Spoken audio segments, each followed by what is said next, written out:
دوستانو السلام علیکم. خدای دې وکړي چې در دې دمه تاسې جوړ روغ او خوشحاله یاست. دوستانو نن بیا زه ستاسې په درانه چوپړ کې حاضر شوی یم. نن د تاسې سره شیر کومه د عبدالغني وفاجان یو په زړه پورې رباعي.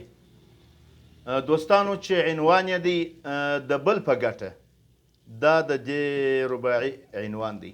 دوستانو که تاسې غواړئ زما غزلي مقامونه الافونه، تاسې به یوټیوب چینل ته ورسئ. په یوټیوب کې به زما د چینل نوم چې دی پښتو غزل.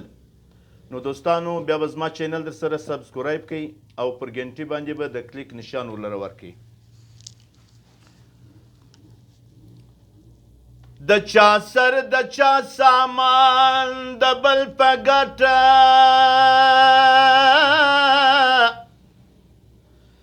ما لیدلي ډېر شیان د بل په ګټه، چې په هر محفل کې سر خورم لکه شمع،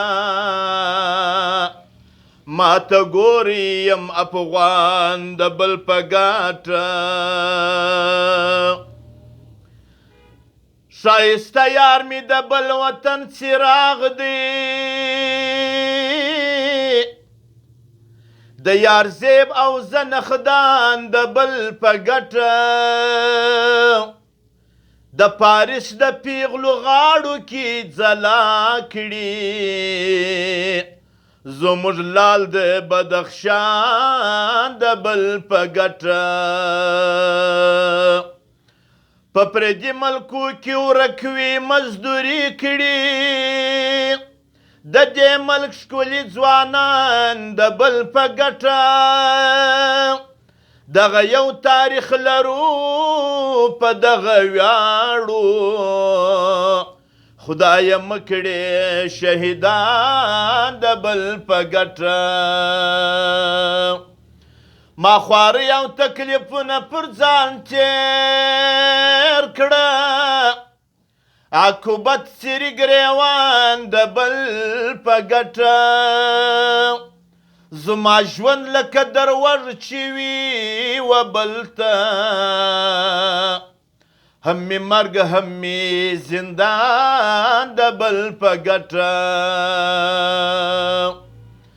زه پښتون به خود د بل تر هوس جار یم، ځکه سول می مشران د بل په ګټه، که زمرم او که پاتېږم پایده نه وړم،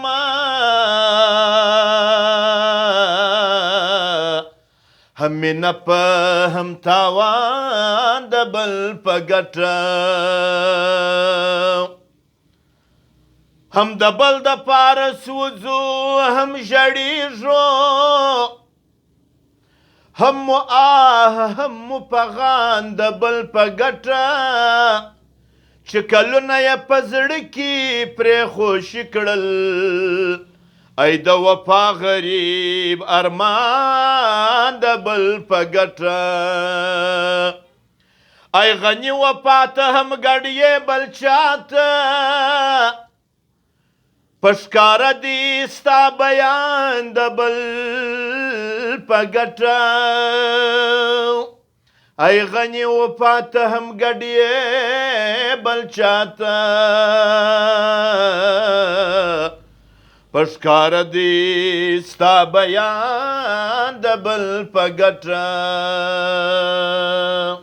دوستانو الله دې وکړي چې ستاسې د خوښۍ وړ ګرځېدلی، تر بیا ویلو د بل غزل یا د بل مقام یا د یو الاپ جوړ روغ او خوشحاله واوسئ. خدای مو مل شه.